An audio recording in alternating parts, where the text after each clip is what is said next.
In this video, we are looking at the quantitative analysis of tumors in PET scans with export to DICOM-SEG and SR files.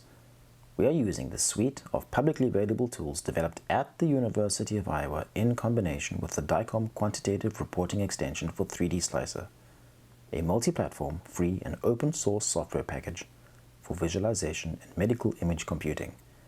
This video will cover installation and usage. In this example, we are using 3D Slicer version 5.0.2. Please note that the tools are available for several versions of 3D Slicer.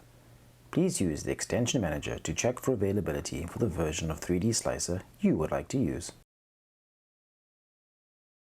From the 3D Slicer main window, navigate to the extension manager, then search for the suite of PET tools.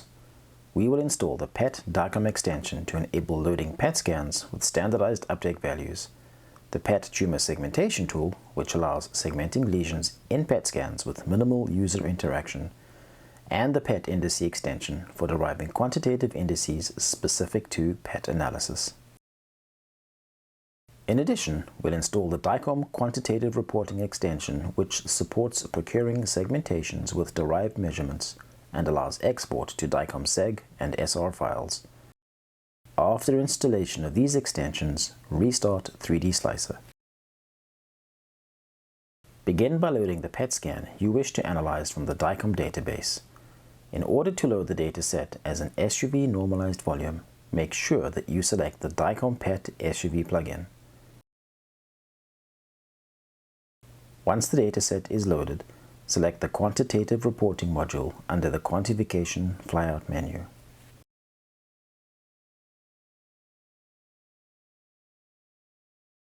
The Quantitative Reporting module consists of several areas. Most importantly, the Select area to start a new measurement report, a Segmentation area for manipulation of segmentation objects, also known as segments, a Measurements area to configure the set of desired quantitative indices and check obtained measurements, and the Report Buttons area for saving results to DICOM. To start with the quantitative analysis, we create a new measurement report and assign it to the loaded PET scan we want to analyze. For the segmentation of lesions, any of the segment editor effects can be utilized. We will use the PET tumor segmentation effect, which was designed specifically for this task. More information about the segmentation method can be found in our paper or on the tool's website. To start segmenting a new lesion, click Add and select the PET tumor segmentation effect. Then, click roughly at the center of the lesion to start the segmentation process. Once done with the first lesion, we can start segmenting another lesion by clicking Add. For each segmented lesion, we provide a descriptive name and assign proper terminological codes. This information will be stored in the exported DICOM-SEG and SR files. We will name the first segmentation Lesion 1 and double-click on the color box to the left of the name. This opens the Terminology Metadata dialog box.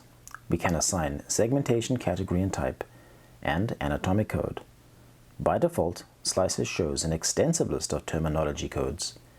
The installed PET tumor segmentation extension provides lists of terminology codes more specific to head and neck cancer. Thus, we can select this list and label the selected lesion as neoplasm primary, located at the base of tongue. Once the lesion segmentation is completed, the Quantitative Reporting module will automatically calculate a set of quantitative indices and list them in the table at the bottom of the module. You can configure the set of indices to calculate using the Segment Statistics Parameters button. In this example, we are only interested in PET-related measurements and so disable all other segment statistic plugins. By hovering over a specific measurement value, more detailed information about the related measurements is displayed. The first measurement value in this example is the mean uptake value in standardized uptake value body weight. Once we have segmented all lesions, assigned them proper codes, and calculated related quantitative indices of interest, we can export the results as DICOM-SEG and SR files to the DICOM database. Clicking on Complete Report asks for additional metadata for the DICOM reports. Here, for example, we can enter the observer's name, then click OK to complete the process.